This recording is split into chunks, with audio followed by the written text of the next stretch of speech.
چا د جمعې په ورځ باندې غسل وکړو، ښایسته غسل یې وکړو، ښه غسل یې وکړو، او بیا وختي راغی جومات ته او امام ته نږدې کېناستو، خو جومات ته چې راغی په داسې حالت کې ولم یرکب، پیدل راغی، سورلۍ باندې نه، او امام ته نږدې کېناست او بېهوده کار یې ونه کړ، لغوه کار یې ونه کړ، داسې حرکت یې ونه کړ چې په هغه باندې د انسان جمعه خرابېږي، لکه خبرې کول په دغه وخت کې، یا د خپلو جامو سره او د خپلو ویښتو سره لوبې کول، یا بعضې وخت کې دا خلک ډکې یا تار یا څیز راوالي او په د ګوتو کې اړې راړې، دغسې کارونه دی نه کوي، بلکې دی ناست دی او د امام خطبې ته یې غوږ ایښودلی دی، د هغه تقریر ته یې غوږ ایښودلی.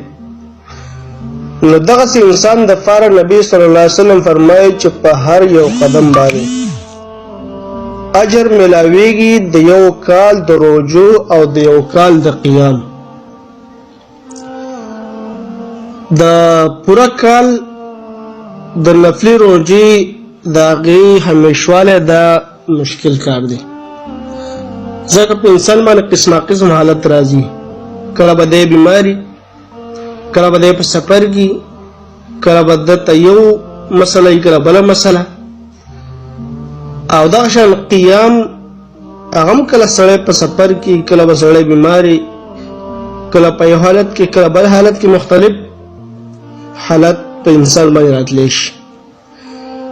نو همیشوالی کول په قیام او په صیام، یعنې په روژه او په قیام اللیل، په تهجدو باندې دا مشکل دی، او د دغې قیام اللیل او د دغې روژو اجر هغه ډېر زیات د نورو حدیثو کې بیان شوی دی، خو د دغې یو کال د روژو او د یو کال د تهجدو اجر ملاویږي په دغه عمل باندې. نو دا عمل کول دا آسان دی، په ځای د دې چې سړی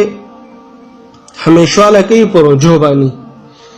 یا دی همیشوالی کوي په قیام اللیل باندې. هم د دې مطلب دا نه دی چې ګنې سړی به صرف د جمعې مانځه ته وختي راځي، غسل به کوي او پیدل به راځي، امام ته به نږدې کیني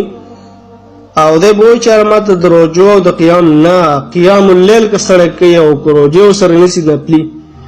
هغه نیولی شي د هغې اجر او د هغې ثواب په خپل ځای دی، خو د انسان ته به د دغې ثواب ملاویږي.